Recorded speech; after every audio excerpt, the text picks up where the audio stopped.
Noventas Club 925. Entrevista Club con William Meléndez, de lunes a viernes de 6:30 a 7:30 AM en Club 925. Buenos días, sean todos bienvenidos a la Entrevista Club en la mañana de este martes 10 de agosto de 2021. Gracias por estar con nosotros a esta hora de la mañana. Con nuestro invitado tenemos varios temas para poder reflexionar, analizar. Hablaremos del estado de la salud de la democracia en nuestro país. Ese, digamos, sería nuestro tema general. Alrededor de este gran tema estaremos conversando sobre 100 días de la toma de posesión de la nueva Asamblea Legislativa. Antes de irnos a la vacación hubo una reunión del presidente de la República con representantes de ONGs y fundaciones. En menos de un mes, el 7 de septiembre, entra en vigor o en vigencia la ley Bitcoin, y esto pues también está generando muchas reacciones, preocupaciones. Es importante hablar también de todo este tema de institucionalidad, de las relaciones con Estados Unidos. Y bueno, hay otras cosas ahí, incluso ha habido alguna situación durante el fin de semana que ha tenido que ver con el cierre o suspensión de cuentas en redes sociales, particularmente en Twitter. Así que hay varios temas, ¿no?, de los que vamos a conversar con nuestro invitado. Antes de presentárselos, quiero recordarles que tenemos habilitado el WhatsApp Club 74 34 95 38. Ustedes pueden participar como siempre lo hacen, así que de ya anticipo el agradecimiento por la deferencia de estar con nosotros siempre y participar activamente en los diferentes temas de la entrevista. Pues bien, agradecemos esta mañana de martes que está con nosotros en la cabina Eduardo Escobar. Él es el director ejecutivo de Acción Ciudadana. Eduardo, buenos días, bienvenido, ¿qué tal? Buenos días, William, gracias por el espacio, siempre un gusto compartir con usted este espacio. Bueno, excelente, y lo que tenemos inmediato, Eduardo, tiene que ver con los primeros 100 días de la nueva Asamblea Legislativa que se instaló el 1 de mayo, y bueno, yo creo que hay mucho que conversar sobre esto. ¿Cuál es la valoración de Acción Ciudadana alrededor de todo este tema? Y un poco también creo que es importante colocar esto en perspectiva, ¿no? ¿Qué es lo que se espera, qué es lo que viene desde una visión, obviamente, de ustedes como miembros de Acción Ciudadana?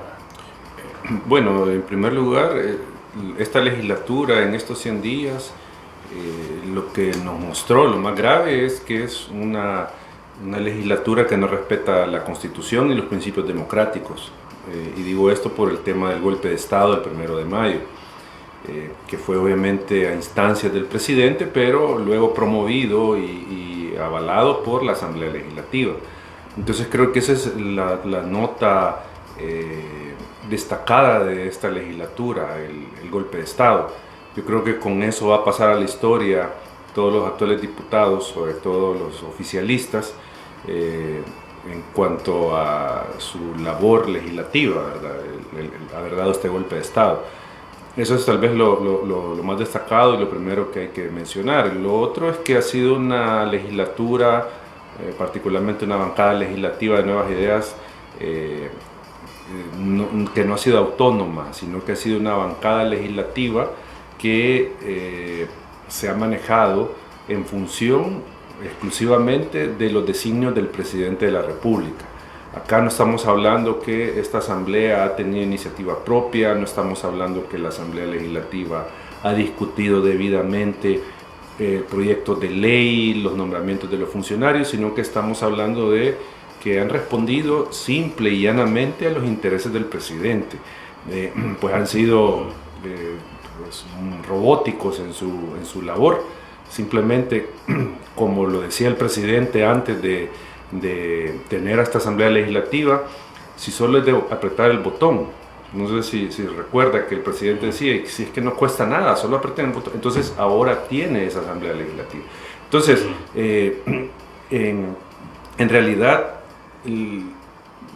con esta legislatura se han dado 2 o 3 pasos atrás de lo que se venía poco a poco construyendo con avances y con retrocesos, de tener una Asamblea Legislativa que respondiera a las exigencias democráticas. O sea, acá hemos retrocedido en eso. Entonces no hay, digamos, nada que celebrar y no hay nada que mostrar de un logro real, concreto de esta Asamblea Legislativa, porque yo igual preguntaría a las personas, ¿qué han aprobado ya saliéndonos de ese tema abstracto de la democracia, ¿verdad? Del Estado de Derecho, dejemos eso a un lado, pero yo le preguntaría a la gente, ¿qué han aprobado en favor de la gente? ¿Qué es lo que han aprobado? Es decir, el planteamiento, Eduardo, sería entonces en función de cuál ha sido el beneficio para la gente, o sea, cómo se aterriza todas las decisiones que se han tomado recientemente en función de los intereses de la población. Si nosotros, claro, si nosotros vemos qué es lo que han aprobado, ley Bitcoin, por ejemplo, ¿eso en qué beneficia a la gente? Y la gente ya mostró su rechazo en diferentes encuestas y por eso es que le bajaron volumen a ese tema y estamos ya a un par de semanas de que entre en vigencia. No hay claridad sobre el asunto, no hay regulaciones complementarias como se había dicho, hay incertidumbre. Entonces yo pregunto, ¿qué es el beneficio para la gente de esa decisión? Lo otro que dicen, se está aprobando préstamos para la salud, para la educación. Sí, pero ¿a costa de qué? Precisamente de endeudar más al país, más de lo que ya estaba. O sea, el país estaba complicado financieramente y ahora le sumamos estos nuevos créditos. Entonces, cuando uno comienza a ver qué es lo bueno que han hecho, o sea, qué es lo que ha hecho esta legislatura en 100 días de beneficio real para la gente. O sea, como decía, lo que han hecho en realidad es aprobar leyes para el presidente y violentar los principios democráticos. Eduardo, alguien se podría colocar en un punto intermedio y decir, bueno, sí, posiblemente no ha habido mayor resultado en términos de los beneficios para la población, pero tampoco ha habido afectaciones. ¿En qué plano se ubicaría esto? ¿Es posible tener una posición no sé si llamarle equilibrio, pero de intentar ver esas dos cosas o simplemente no hay consecuencias positivas, pero lo que sí puede haber son más consecuencias negativas? A corto plazo uno podría decir no hay nada que nos afecte directamente en el corto plazo, pero si uno lo comienza a ver a mediano, a largo plazo, sí hay una serie de decisiones que afectan más. Por ejemplo, sala de lo constitucional destituida y fiscal destituido. Desde ahí los economistas serios, no los economistas del gobierno, los economistas serios, han comenzado a medir, por ejemplo, el comportamiento del bono salvadoreño. Han comenzado a medir eso, cómo va la tendencia. Y se ve el claro retroceso del valor del bono. O sea, en pocas palabras, es más caro para que El Salvador pueda colocar o pueda adquirir financiamiento. O sea, en pocas palabras, porque alguien puede decir, ¿y eso de los bonos qué es? Y todo esto.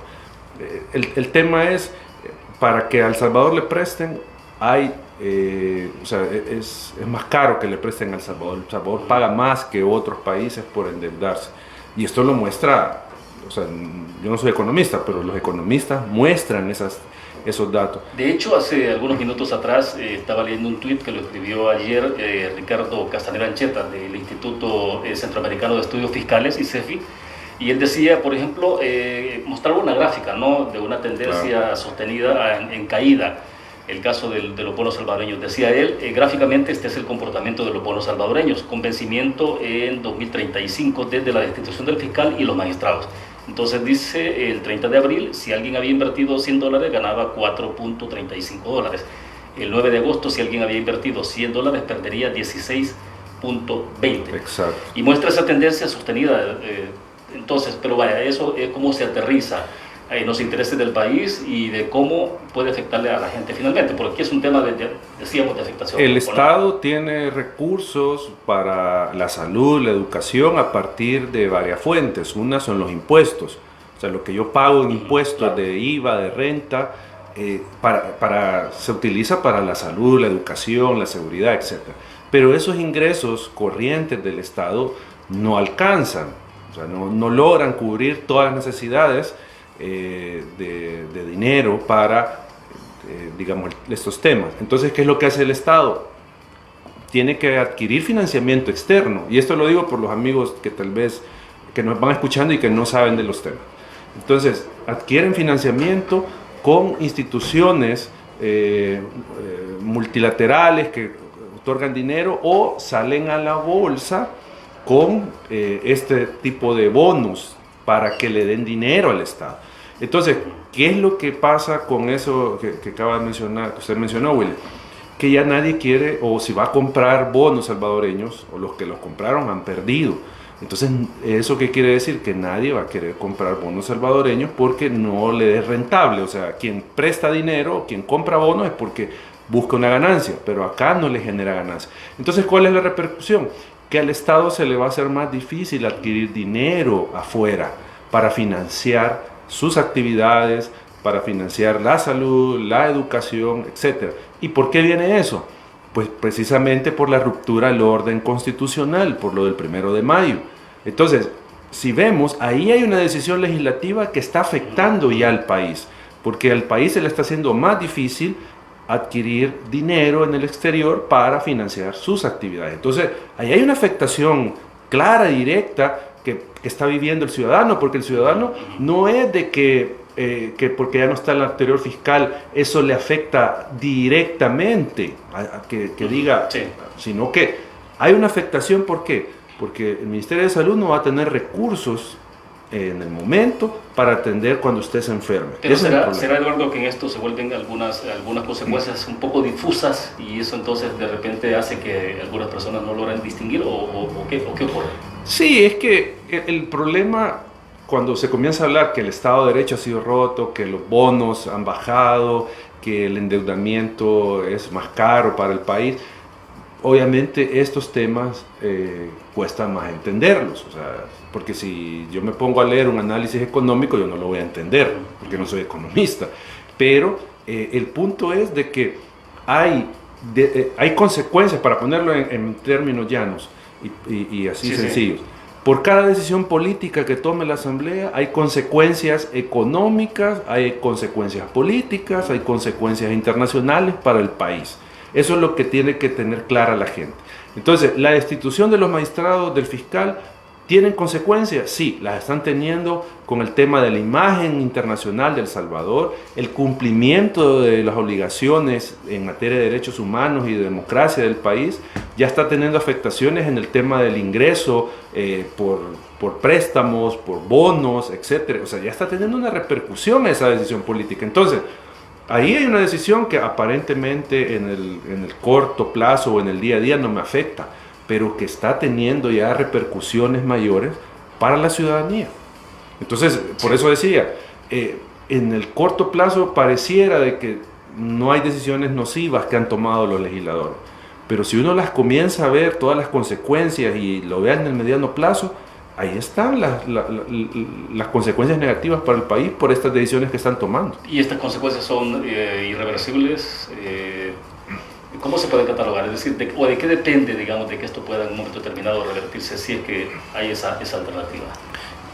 Yo creo que de varios factores, porque, por ejemplo, hasta donde yo tengo entendido, por lo que he oído de economistas, por ejemplo, hablando del tema económico, que es el que más le afecta a la gente, después del golpe de Estado se complicaron las negociaciones con el Fondo Monetario. Recuérdense que el Fondo Monetario estaba en negociaciones con el Estado salvadoreño para dar un crédito de $1.300 millones para que el país pues siga funcionando, ¿verdad? El Estado. Entonces, con el golpe de Estado se complicaron esas negociaciones. Luego vino el tema Bitcoin, que también significó poner como en el congelador, según lo que se ha conocido, esas negociaciones. Entonces, ahí tenemos un problema. ¿De dónde va a sacar esos 1.300 millones el Estado? ¿De dónde lo va a hacer? Entonces uno podría decir, bueno, medidas que tendría que tomar el Estado es revertir el tema de ley Bitcoin, por ejemplo. La ley Bitcoin es la que eventualmente, bueno, las encuestas lo reflejan, no es un tema de percepción, sino de encuestas. Y las encuestas están mostrando que es la primera decisión en la que el presidente de la República se ha distanciado de la gente. Y que tiene ese efecto de complicar esas negociaciones con el Fondo Monetario. Entonces, una medida puede ser eso, de que retrocedan en este tema de ley Bitcoin para que el Estado pueda acceder a ese financiamiento, por ejemplo. Entonces, hay decisiones que pueden ser revertidas y que pueden significar, digamos, corregir un poco el rumbo. Pero hay otros temas que, y esto lo hablaba alguien por ahí, hay otros temas que son más estructurales, que no tienen que ver con una decisión legislativa que actualmente se ha tomado. Por ejemplo, el tema de del ingreso fiscal, o sea, que ese tema siempre ha estado en la mesa, que no llegan los suficientes recursos al Estado para atender todas las necesidades, entonces que hay que hacer una reforma fiscal, que obviamente el gobierno ha dicho que aquí no va a aumentar impuestos, pero siempre está ese tema en la discusión, si hay que poner un impuesto a los bienes suntuosos, etcétera, todo el impuesto predial, está toda esa discusión. Entonces hay cosas que creo que están más inmediatas a la mano de la legislatura actual y del presidente, que podrían significar de alguna manera revertir estos efectos nocivos que está tomando el país. Y obviamente lo que podría dar certidumbre, creo yo, mayor al país es el tema de volver a la normalidad democrática, pues, o sea, con el tema de los magistrados, que yo sé que esto es todavía más difícil y el presidente ha dicho que no van a retroceder en ese tema, pero como digo, si uno comienza a ver el comportamiento económico y cómo se han movido, digamos, las percepciones y la calificación del país, desde el golpe de Estado eso se vino para abajo. Entonces, el punto acá es cómo la Asamblea y el presidente generan condiciones que den certeza jurídica a los inversionistas, por ejemplo, a la comunidad internacional, a la misma ciudadanía, de que el Estado va a respetar digamos, las leyes, la Constitución y el Estado de Derecho y la democracia, porque ese es el problema. O sea, cuando se respeta la separación de poderes, por ejemplo, cuando se colocan magistrados afines, cuando se coloca un fiscal afín, hay una afectación al país, hay una afectación que tal vez el ciudadano en el día a día no la ve, no la percibe, no le interesa, pero hay una afectación que al final termina repercutiendo en la gente. Bueno, hay hechos particulares, ¿no? Por ejemplo, en el caso de la nueva configuración de Corte Suprema de Justicia. Entiendo que la pasada Corte Suprema de Justicia había estado discutiendo y analizando, y ahí van en buen término, de la posibilidad de facilitar la extradición de algunos dirigentes o cabecillas de pandillas hacia Estados Unidos. Y eso supuestamente se estaría frenando, ¿no? Eventualmente. La prensa gráfica publica en su portada hoy, por ejemplo, dice, Corte no quiere extraditarlo, dice, cabecilla de la MS-3 influyó en elecciones. Según Estados Unidos, Melgar Díaz, el Blue, conocido, negoció apoyo político por beneficios para la pandilla. Magistrados impuestos, dice, por nuevas ideas, intentan frenar su extradición a Estados Unidos. O sea, es un tema que está teniendo otro tipo de consecuencias y repercusiones. Claro, y que obviamente el gobierno va a tratar de evadir, porque sale al final involucrado, saldría involucrado nuevas ideas el presidente con el tema de las pandillas, que ya de hecho el Faro, si se recuerda, William, ya había hecho evidente esta relación entre personas cercanas al presidente con las pandillas. Pero vaya, ahí uno podría cuestionar, ¿verdad?, si hay un real interés de combatir la delincuencia. ¿Por qué los magistrados, según lo que se ha conocido del acta de la sesión de corte plena y lo que han sacado los medios, por qué hay esta, digamos, oposición a proceder con extradición? O sea, pero el punto, William, al final es que desde nuestra perspectiva estamos viviendo un tiempo bastante complicado en términos democráticos, en términos de institucionalidad, en términos de justicia, en términos incluso de impunidad. Estamos viviendo un momento delicado, que es todavía más complicado que lo que veníamos viviendo con los anteriores gobiernos. O sea, esto de alguna manera se ha puesto más complicado, y creo yo que a la ciudadanía hay que decirle algo. Por ejemplo, hace 4 años, o antes del 1 de mayo, si me detenían ilegalmente por cualquier cosa, yo tenía la instancia de la Sala de lo Constitucional que podía revertir esa decisión de mi detención. Yo podía ir a la Sala de lo Constitucional y decirle, miren, me han detenido ilegalmente. Sala, ampáreme, quite esta detención, ordene que se levante esta detención para yo gozar de mi libertad. Ahora no hay esa posibilidad, no la hay. ¿Por qué? Porque obviamente que una sala de lo constitucional declare una detención ilegal de la policía, por ejemplo, eso va a afectar al gobierno. Entonces no va a haber una decisión desde la sala de lo constitucional que pueda afectar al gobierno y que vaya a proteger el derecho de los ciudadanos. Entonces ahí hay una afectación directa de las decisiones que está tomando el gobierno, que están... Entonces, Eduardo, esto será inevitable en términos de consecuencias para la gente. Estoy hablando de la persona de a pie, pues, aquella persona Poco a poco la gente va a ir dándose cuenta de que las decisiones que están tomando no le están beneficiando. La gente va a comenzar a ver eso.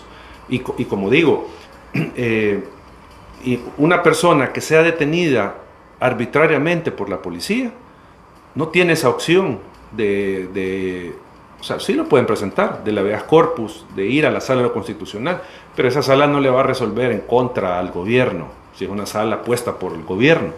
Entonces ahí se va a dar cuenta la ciudadanía que ha perdido algo, hasta ahí se va a dar cuenta. O el día de mañana que le van a querer eliminar la zona verde o le están violentando su derecho al medio ambiente sano con una contaminación de una empresa, por ejemplo, X, y cuando busquen tutela ante el Ministerio de Medio Ambiente, que no se lo van a dar, busquen tutela luego ante los tribunales del medio ambiente y pueda que no les resuelvan y tengan que ir a la sala de lo constitucional, ahí se van a dar cuenta de la pérdida que se dio cuando el gobierno quitó a los magistrados. Y pongamos un caso que todavía no se ha dado, pero que ya es inminente, con el tema de la reforma de las pensiones. Cuando les toquen las pensiones, el gobierno y la Asamblea Legislativa, ahí mucha gente va a despertar. Bueno, y tal parece que el tema está en agenda, ¿no? Porque hemos visto unos UPIs instalados donde se está haciendo referencia prácticamente al tema de reforma de pensiones. Me indican que tenemos que hacer una pausa comercial, Eduardo, son las 6:56. Vamos a la pausa, hablemos un poco de ese tema al regreso, pero también hubo una reunión del presidente de la República, ¿qué sería? Viernes antes de irnos a la vacación de agosto, ¿no? Y se ha reunido con representantes de organizaciones. El caso de ustedes, ha habido una situación particular ahí que la platicamos después de la pausa. Regresamos. Entrevista 925. 7:02, continuamos conversando con Eduardo Escobar, director ejecutivo de Acción Ciudadana. Y antes de pasar a los otros temas, Eduardo, y que tiene que ver con esa reunión que hubo entre el presidente de la República y representantes de fundaciones o ONGs, Ricardo nos escribe por acá, dice: buenos días para todos. Escuchando al invitado, él está hablando como si la Sala de lo Constitucional y la Corte Suprema de Justicia nunca hubieran estado en manos de algún gobierno en el pasado. Eso no es nada nuevo, lo sabemos bien. Sí, pero eso fue antes de 2009, porque antes de 2009 sí podemos decir que hubieron etapas de Sala de lo Constitucional donde sin duda estaba plegada al poder político. Algunas salas en algunos momentos antes de 2009 pues habían respondido más o menos ahí tratando de distanciarse del poder político y proteger al ciudadano. Pero de 2009 para acá es que nosotros habíamos visto un cambio en la Sala de lo Constitucional, o sea que ya estaba en favor del ciudadano y las sentencias hablan de eso, pues, o sea, incluida la sala destituida. Entonces, por eso les decía, no es el punto de hablar de esto, de querer volver a esas salas de lo constitucional que estaban tomadas por el poder político, sino que estamos hablando de 2009 para acá, donde se había dado un avance importante en materia de tutela de derechos fundamentales, en materia de avance de principios democráticos. O sea, a eso me refiero yo. Ya, tenemos nota de voz de Jorge Ventura en los audífonos, Eduardo, por favor, y vamos a escuchar a Jorge entonces. Adelante.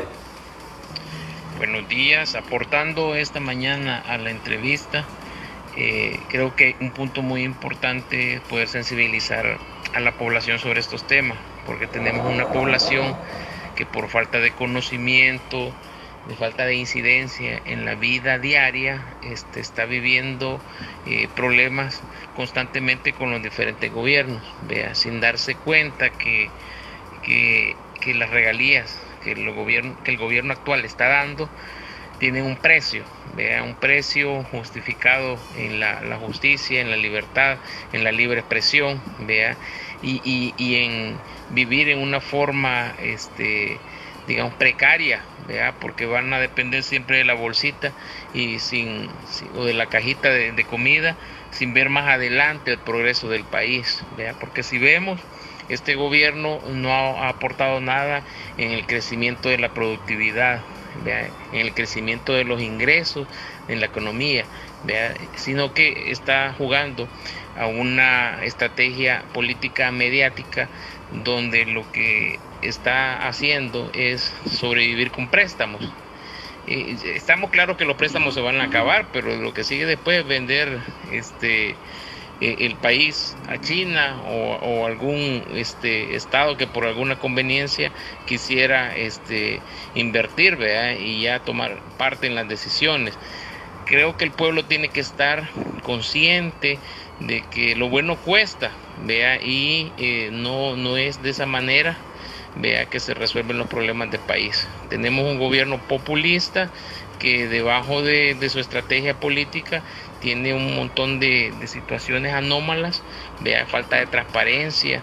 Todos los que hablan, que no están de acuerdo con las situaciones que hacen, están en contra de ellos. Solamente gracias.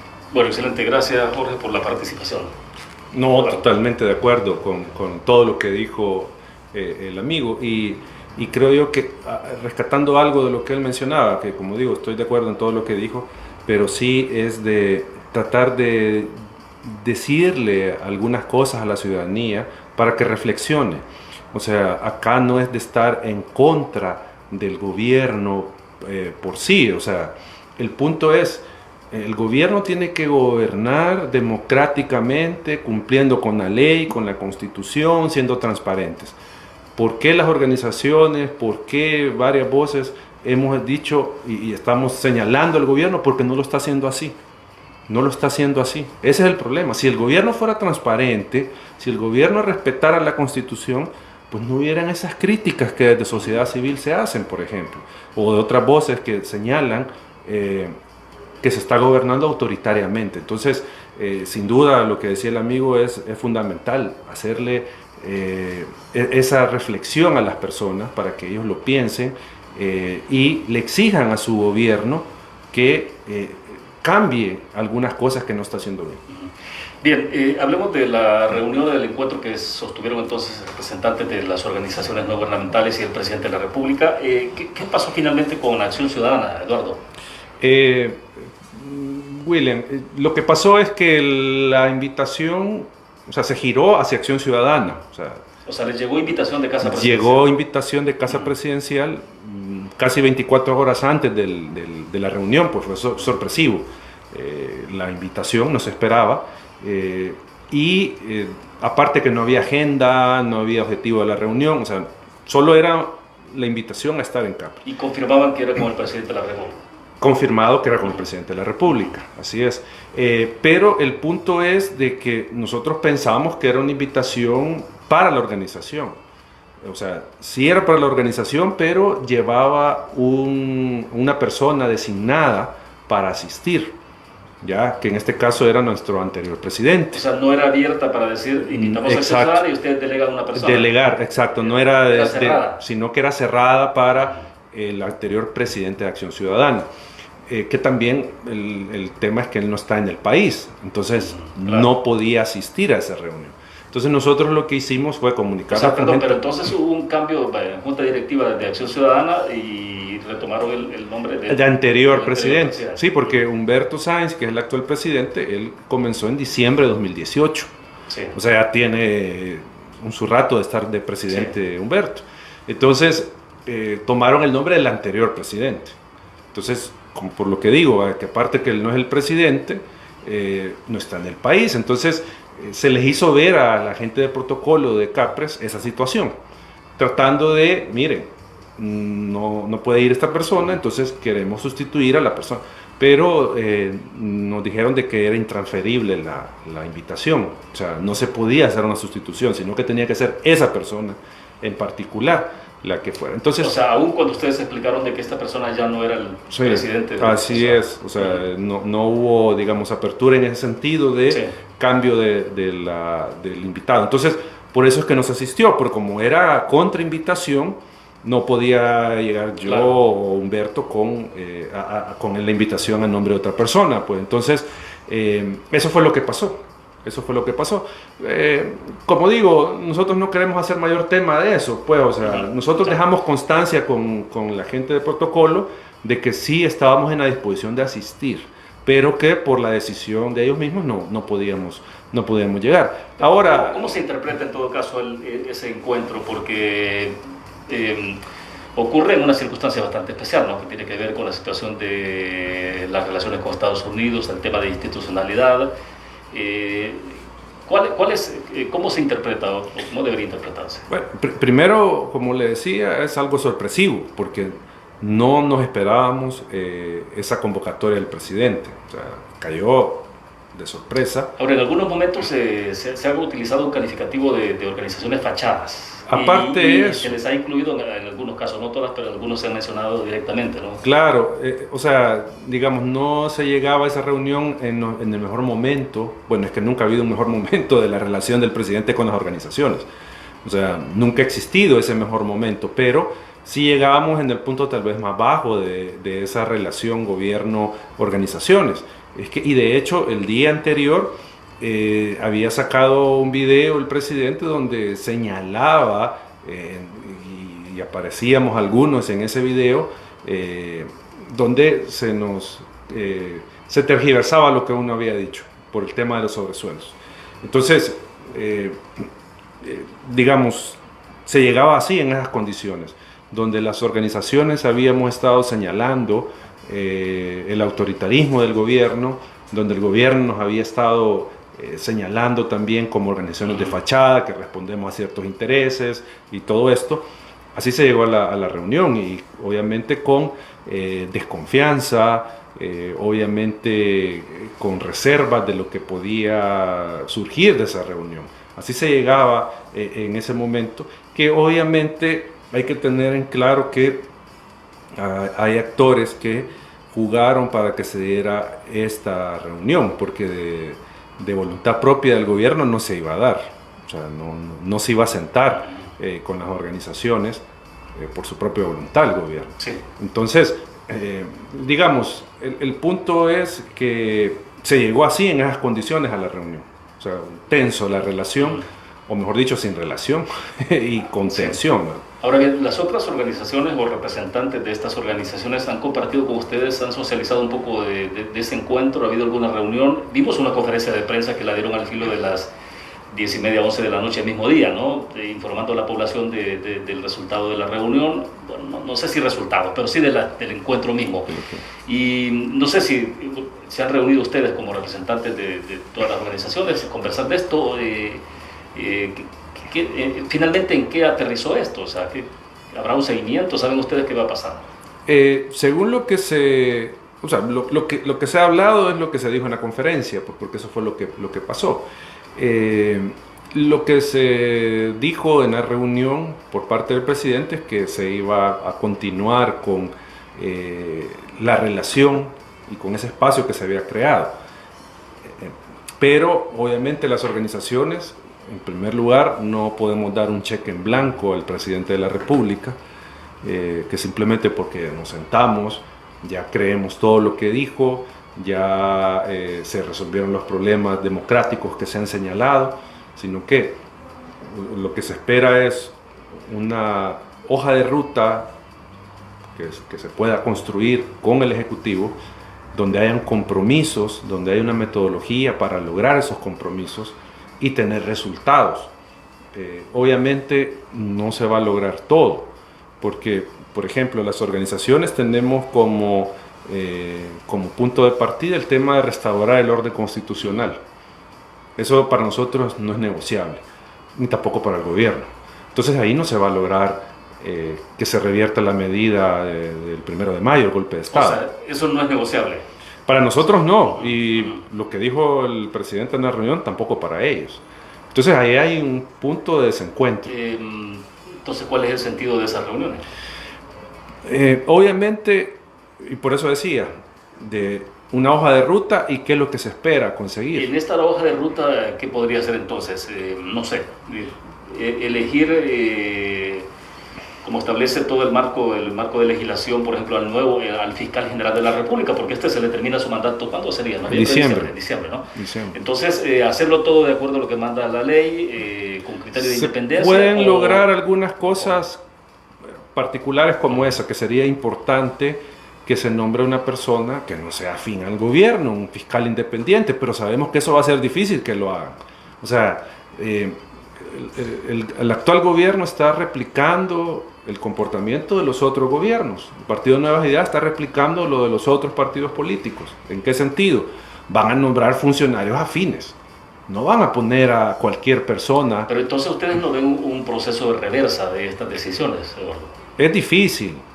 O sea, es difícil. Pero, como digo, habría que ver si se le da seguimiento en realidad a esto, porque solo fue un ofrecimiento del presidente, ¿verdad? De que se va a continuar en estas reuniones, pero, como digo, si se continúa tienen que haber objetivos claros y resultados que se puedan medir.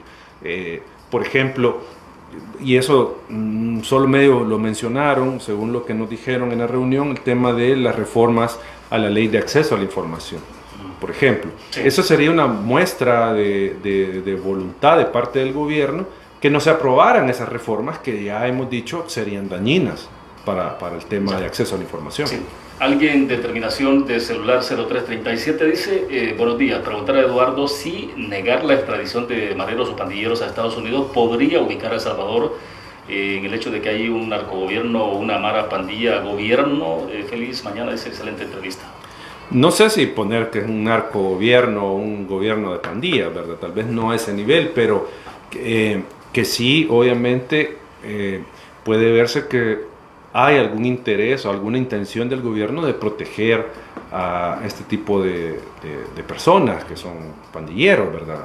Pero no sé si llegar a ese nivel de que es un narcogobierno, ¿verdad? Pero sí es una mala señal, sin duda, la que se mandaría al estar tratando de proteger a este tipo de delincuentes. Sí. Al final. Ahora bien, Eduardo, mientras tanto está corriendo, digamos, decisiones tomadas por el Congreso norteamericano, por el Ejecutivo de Estados Unidos, la lista Angel, viene una segunda parte de la lista Angel que todavía no conocemos, ¿no? En el caso particular, por ejemplo, de Nicaragua, Estados Unidos está tomando acciones concretas, fuertes, que creo que van a mover el piso de ese país.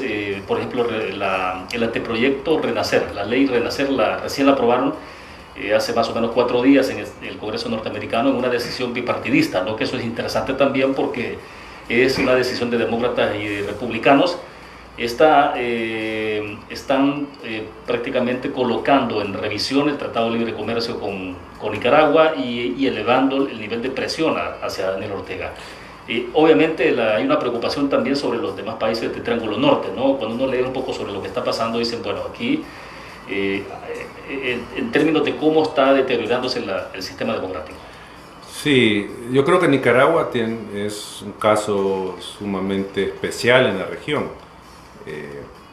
Y que no podemos ver tampoco que no se puede llegar a ese punto de Nicaragua, en el caso salvadoreño. O sea, hay señales que nos advierten que estamos en un riesgo de llegar a ese nivel de Nicaragua. Hay señales, pero todavía no hemos llegado ahí, porque en Nicaragua, aparte de violación a derechos fundamentales, inexistencia de las instituciones de control, la separación de poderes, ante esa inexistencia, ahora se suma que se cierra el espacio democrático para acceder al poder, que son las elecciones. Se han cancelado partidos políticos, se han detenido a personas que eran candidatas o candidatos a disputar la presidencia de Daniel Ortega, que hay 9 o 10 candidatos que han sido detenidos. Sí. Entonces, ahí hay una situación sumamente delicada en Nicaragua, que digo, todavía no hemos llegado a eso acá, pero ya Nicaragua nos plantea un desafío para la región en términos democráticos. ¿Qué hacer en ese caso? Porque, o sea, Nicaragua lo pueden sancionar y todo, pero si ustedes se fijan, no hay ninguna decisión que se esté tomando desde el gobierno en sentido de revertir lo que están haciendo, o sea, sino que ellos siguen avanzando en su ruta y en su plan de tener una elección, entre comillas, donde sea el único candidato con opciones a triunfo o el único candidato que compita sea Daniel Ortega. Entonces, hay, digamos, ahí un callejón sin salida en términos democráticos en Nicaragua. Sí, porque eventualmente la Unión Europea ya anticipó que va a desconocer resultados electorales, porque bueno, Ortega compite prácticamente solo, ¿no? O sea, que es una cosa... Claro, pero más allá de los desconocimientos y sanciones, pero cómo solucionar el problema real que tienen los nicaragüenses de esta dictadura, porque ya al final hay una dictadura en Nicaragua. ¿Cómo hacer? ¿Cómo revertir de forma pacífica, de forma democrática, ese entuerto que han creado en Nicaragua? ¿Cómo hacerlo? O sea, porque, como digo, la única vía democrática para revertir decisiones es la elección. Son las elecciones, la única forma para llegar al poder y sacar a una persona del gobierno. Pero ¿cómo hacer cuando esta persona se enquista, se agarra con uñas y dientes y mueve todo para permanecer en el poder? ¿Cómo hacer ahí? ¿Qué estaría oxigenando el régimen de Daniel Ortega? Digo, en términos de respaldos políticos en el pasado, pues sí, en la época de la Guerra Fría no era vasto conocido, o sea, Rusia, Cuba sostenían mucho de esos movimientos y fue el caso de Daniel Ortega en la época de la Guerra Fría, pero ahora, o sea, ¿cómo se sostiene un país, una economía en esas condiciones?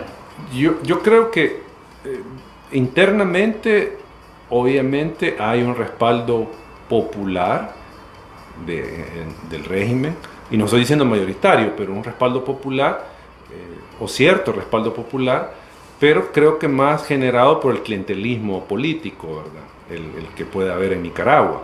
Bueno, una de las primeras decisiones que tomó Daniel Ortega cuando se instaló por segunda vez en el gobierno fue modificar el código electoral, ¿no? Y establecerlo justamente la medida en términos porcentuales de participación y de resultado para poder ganar una elección. Sí, yo creo que, digamos, internamente puede tener su respaldo político en el ejército, cierto grado de apoyo popular, pero digo, más de las personas que tienen un beneficio directo del gobierno por temas clientelares que pueden estarle dando ese soporte interno a Nicaragua.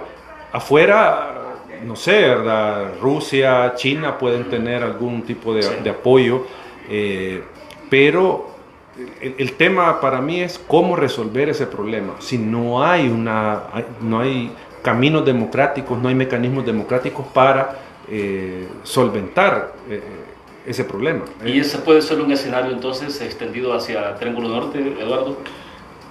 Aquí hay un riesgo de ese autoritarismo. O sea, como digo, todavía no se ha llegado al punto de eliminar, por ejemplo, competidores electorales. Todavía no se ha llegado a ese punto. Pero ya oímos voces, cancelen Arena, cancelen el FMLN. Ya se dio, por ejemplo, en la elección anterior que no hubo deuda política para los partidos. Entonces, digamos, se puede llegar al caso de Nicaragua, como digo, todavía no, pero sí hay sin duda algunas señales que nos pueden alertar del rumbo autoritario del gobierno. O sea, ya, por ejemplo, ¿se llegó al poder por las vías democráticas? Sí, porque eso también hay que decirlo, es una cosa de manual. Se llega por la vía democrática con el apoyo popular. Luego lo que sucede es tomarse las instituciones. Ya el presidente lo ha hecho. Tiene tomado el Instituto de Acceso a la Información, la Corte Suprema de Justicia, la Asamblea Legislativa, la Fiscalía. Ya tiene capturadas esas instituciones. Ahora está, digamos, dejando fuera de circulación a la oposición política. Y que puede concretarse eso si al final van con una cancelación contra Arena o el FMLN. O sea, entonces hay, digamos, una delgada línea que no les costaría atravesar para estar ya más enrumbados en la ruta de convertirnos en una Nicaragua. Porque hay ataques a la libertad de expresión, hay ataques contra la prensa, contra las organizaciones. O sea, hay una serie de situaciones que se están configurando o que ya están configuradas que, como digo, solo es de dar el siguiente paso y caemos en una situación todavía más compleja de la que estamos viviendo actualmente. ¿Cómo se ve a la sociedad civil en el país? ¿En qué estado? Yo creo que la sociedad civil hay que tener, hay que verla en dos dimensiones. Una, la sociedad civil en general, que claro, somos todos, claro. Y la otra, las organizaciones de la sociedad civil, que digamos ya es un tema diferente, que somos ciudadanos organizados en función de determinados intereses. Pero no se están arrogando ustedes la representación de la sociedad. O sea, y yo creo que eso es importante decirlo, William. Las ONGs somos asociaciones o somos fundaciones, ¿sí?, que somos legalmente constituidas. ¿Y esto qué quiere decir? Que hay un grupo de ciudadanos que se organizaron y se asociaron para crear una ONG, una asociación, ¿ya? Entonces, la asociación tiene fines específicos, que puede ser ayudar a la democracia, combatir la corrupción, mejorar el medio ambiente, proteger el derecho de las mujeres, de los niños, etcétera, etcétera. O sea, esos son los fines que puede responder una ONG. Y sobre eso trabajan las organizaciones, para aportar y mejorar en esas temáticas. Pero eso no quiere decir que nosotros ejerzamos representación de sectores. Si hay sectores que se sienten representados por nosotros, pues esa es otra cosa. Pero sí, las ONGs no hacemos eso. Entonces, el punto al final, William, es que las organizaciones juegan un rol en la sociedad. O sea, uno es, las que trabajamos temas de corrupción y política, monitorear el poder. O sea, fiscalizar al poder. Eso hacen las organizaciones también, ¿ya? No sé si... Sí, tenemos dos participaciones. El ingeniero Roa dice, ¿cuánta producción nicaragüense compra El Salvador? ¿Hay salvadoreños legales, entre comillas, trabajando en Nicaragua? ¿Cuánto vendemos en materia prima a Nicaragua? ¿Cuánta producción vendemos a ese país? Eso nos interesaría que analizaran. Dice, ¿cómo nos afecta? Realidades actuales. Es lo que dice el ingeniero Roa, pero tenemos también participación de Edwin Rodríguez. Vamos a escuchar los audífonos, Eduardo. Excelente. Buenos días, mi nombre es Edwin Rodríguez. Un saludo para la persona que está dando su punto de vista. Honestamente, nuestro país poco a poco se está volviendo una tiranía, y quizás se oye un poco dura la palabra, pero en realidad es lo que está ocurriendo. Se le dio el poder de manera democrática, pero de manera autoritaria está agarrando todos los demás poderes del Estado para controlar absolutamente todo. Es un poquito complicado, pero honestamente hay que estar muy alerta a lo que va a ocurrir. Les recomiendo una serie en una plataforma digital, se llama Cómo convertirse en un tirano, y van a notar que desde el primer capítulo muchas cosas que las que aquí se están haciendo se han venido haciendo durante la historia. Saludos, feliz día. Bueno, excelente, gracias Edwin. Entonces, dos consideraciones, el ingeniero Roa y Edwin. Digamos, con lo que decía el ingeniero, si no podría opinar con propiedad, porque desconozco la inversión que hay en Nicaragua o viceversa. O sea, ya es más un tema de algún economista que esté involucrado en ese tema. Entonces sí no podría opinar. Y con el último comentario, lo que yo podría decir, de acuerdo con lo que dijo, pero lo que yo podría decir es que qué bien que la ciudadanía poco a poco va viendo este tipo de temas. O sea, va viendo de que no se está gobernando democráticamente. O sea, hay un punto de que la ciudadanía puede decir, sí está gobernando hacia nosotros por el tema de las vacunas, por ejemplo.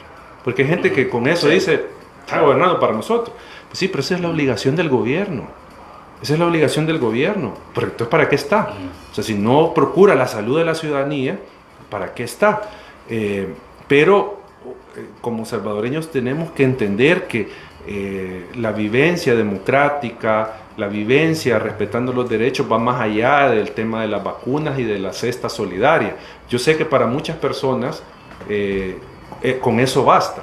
O sea, y sobre todo personas que tienen serias limitaciones económicas, el que les den la canasta de alimentos, para ellos eso les solucionan, pero digo, no solo es eso el asunto. Bueno, excelente, se nos fue el tiempo se nos ha agotado. Eduardo, gracias por haber acompañado en la entrevista Club esta mañana. No, gracias William, y siempre a las órdenes. Bueno, excelente, 7:29, vamos al corte comercial, vienen nuestros compañeros de Morning Club y nos escuchamos mañana a 6:30 de la mañana. Ricardo Castañeda Ancheta, que es integrante del Instituto Centroamericano de Asuntos Fiscales, estará con nosotros para hablar de economía, así que nos escuchamos mañana. Buenos días.